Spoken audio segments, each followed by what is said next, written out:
Hey guys, let's get more news about Steelers, but first, don't forget to subscribe and leave your like. Steelers Mike Tomlin gives three-word answer on Justin Fields after Jets win. Head coach Mike Tomlin of the Pittsburgh Steelers was faced with one of the biggest questions of his career prior to Week 7, Russell Wilson or Justin Fields? But no matter his choice, Tomlin had previously presented the possibility of both quarterbacks receiving snaps. Tomlin has teased a Fields package of plays multiple times this season. The head coach admitted after beating the New York Jets 37-15, though, that he didn't think about deploying that package during Week 7. "I did not," Tomlin answered to a question about whether he considered Fields for short yardage situations. In the two scenarios where they could have used Fields, Wilson ran the quarterback sneak successfully for a 1-yard gain. The first obvious situation where Fields could have entered the huddle was first and goal at the 1-yard line. But after extra offensive lineman Spencer Anderson reported as an eligible receiver, Wilson kept the ball himself for a 1-yard push to the goal line. That gave the Steelers an 8-point lead. With a 15-point cushion late in the fourth quarter, the team faced 4th and 1 at the Jets' 19-yard line. Again, Wilson ran the quarterback sneak for a 1-yard first down. Neither sneak was particularly pretty. Wilson's final rushing total was 3 yards on 3 carries. Fields averaged 38.5 rushing yards per game in the first 6 weeks.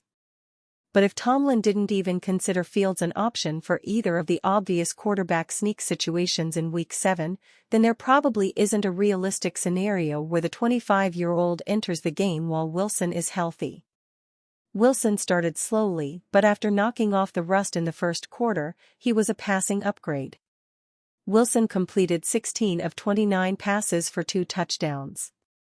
With his performance versus the Jets, Wilson put to rest any quarterback debate in Pittsburgh for now.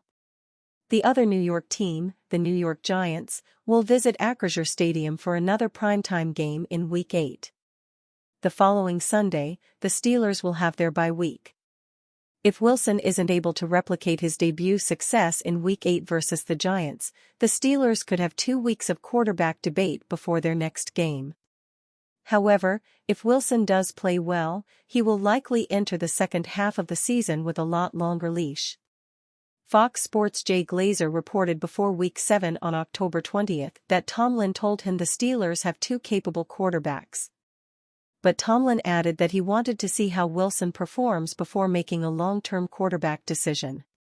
The Steelers' head coach was not clear about how long he would need to see Wilson before making his permanent quarterback choice. NBC Sports' Chris Collinsworth suggested during the game's broadcast that he had a similar conversation with Tomlin and reported that the head coach didn't appear to know how long he would require to fully evaluate Wilson.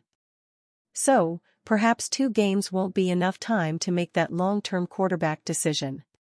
But if Wilson plays well versus the Giants, it's very likely he will remain in the lineup. That could mean Fields not seeing the field even in quarterback running situations. Pittsburgh Steelers' next opponent named starting QB after controversy. New York Giants head coach Brian Daboll stated that Daniel Jones will remain the team's starting quarterback after sitting him late in the fourth quarter in their 28-3 loss to the Philadelphia Eagles for backup Drew Lock. Daboll said after the game that he was looking for a spark from the offense and hoped that Lock would give it to them. Jones, in response, said that he did not like the move, but on Monday, Daboll said Jones would start since he gives the team the best chance to win football games. "I think he gives us the best chance, number one," Daboll said. "I thought there were a lot of plays that he did exactly what he needed to do, and then look, there were some plays where it wasn't just on Daniel. It was a collection of things. It wasn't just one person, a protection, or a route." The Giants slipped to 2-5 and, on top of shaky quarterback play, have dealt with numerous injuries. Standout tackle Andrew Thomas is out for the foreseeable future with a foot injury, and Malik Nabers missed multiple games after a concussion. They will look to change their fortunes in Pittsburgh. NFL trade proposal sends $10 million wide receiver to Pittsburgh Steelers. the acquisition of Davante Adams by the New York Jets has somehow diminished the overall value of Mike Williams in the roster. If ESPN's latest NFL analysis is to be believed, though, the wide receiver may be of more use to the Pittsburgh Steelers.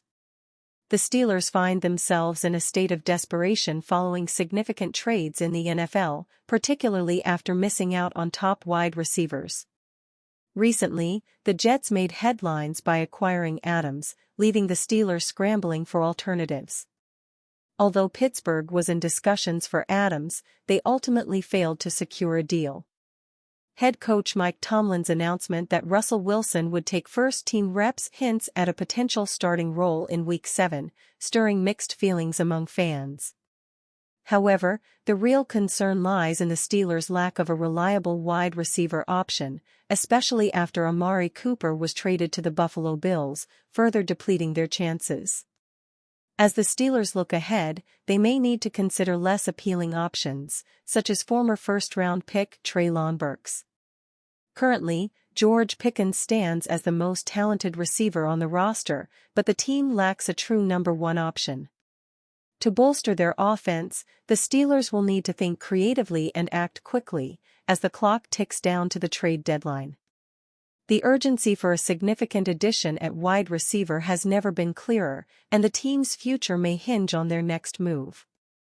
As it stands, the Steelers may benefit more with Williams on board. According to an analysis done by Bill Barnwell for ESPN, Pittsburgh is projected to trade for the wide receiver for a 2025 seventh-round pick. Davante Adams' spot in the Jets' starting lineup probably will come at the expense of Williams, who has been targeted on game-sealing interceptions in back-to-back games.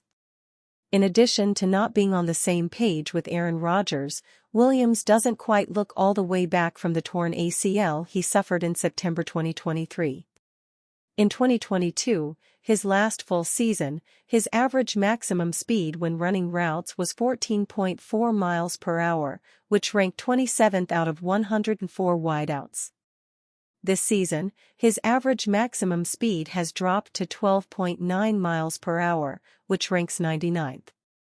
At the same time, Williams is owed only about $837,000 over the rest of the season, which makes him a reasonable trade candidate for a team hoping the veteran gets healthier and returns to his old form. One place that has an opening is Pittsburgh, where the Steelers were reportedly close to acquiring Brandon Ayuk before the season. Williams isn't the same caliber of player, but this would be a much cheaper acquisition. The Steelers are reportedly interested in trading for Mike Williams, especially after the New York Jets acquired him to bolster their already impressive receiving core, which includes Davante Adams. With Aaron Rodgers leading the charge, the Jets aim for a strong season, while the Steelers desperately seek a top wide receiver to enhance their offense. And you, fan? What do you think of the situation of Mike Williams? Leave your opinion in the comments.